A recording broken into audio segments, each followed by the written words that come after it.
How to play Halloween Crocs the card game. Deal 5 cards to each player face down and set the deck in the middle. Now, let's see what kind of hand we're working with here. Oh, okay. Point, okay, werewolf, Alright, not bad. Look at these crazy characters. Let me tell you what we got here. The object of the game is to collect these candy points. To collect these points, you're going to set them down in the empty slots in front of you. In the beginning of the game, this is likely the move you want to make. But don't forget to always draw first before you play. Each turn, you will draw one card and then play one card.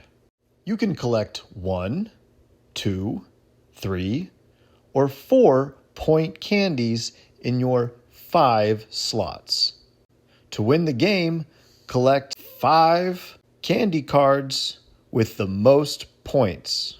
So coming back to our hand, let's look at these character cards that are going to help us win the game. We got a zombie, a Frankenstein, and a werewolf. How fun!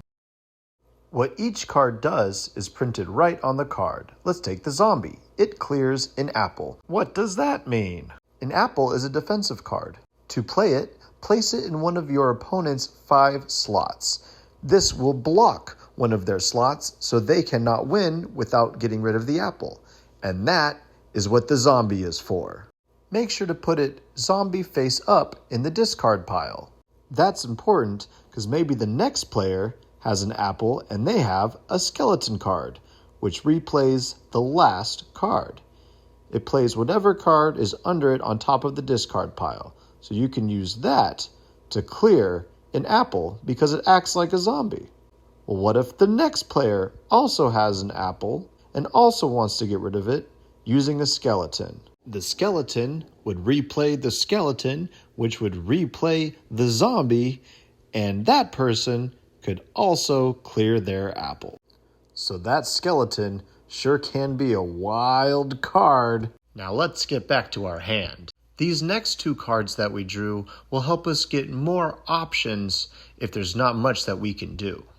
Both will allow us to draw another card, play the werewolf, and draw 1 card. So when it's your turn, you draw first, draw a card, and then play the werewolf and draw a second card, and that completes your turn. When you play a Frankenstein, you can pick 1 card from any player's hand. Whichever player you choose must fan their cards out so you can pick one of their cards. No peeking! Players can end up with less than 5 or more than 5 cards in their hand. Speaking of hand, let's check out what these 2 cards that we've just added will do. This is when the game gets crazy. The pirate card steals 1 candy card from any player. Unless that player has a mummy card, which can be played immediately to block the pirate from stealing your candy. Yeah, give me my candy back. The same applies to the Dracula card, which can steal 2 of your candy cards. Unless, of course, you have a mummy to block that Dracula. There are 2 other cards that have the same style of gameplay that are the rarest cards in the deck.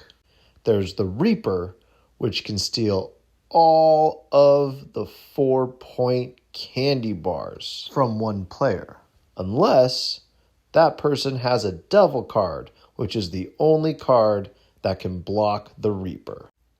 The last 2 cards in the deck have to do with the rotation of gameplay. There's the Bat, which reverses it. So if we were playing clockwise, it goes back counterclockwise. And if you're playing counterclockwise, it goes back to clockwise. And then there's the Ghost card, which skips the next player in rotation. And that's how you play Halloween Crocs, the card game. Croc or treat! Thank you for playing this fun game with me. Get yours now.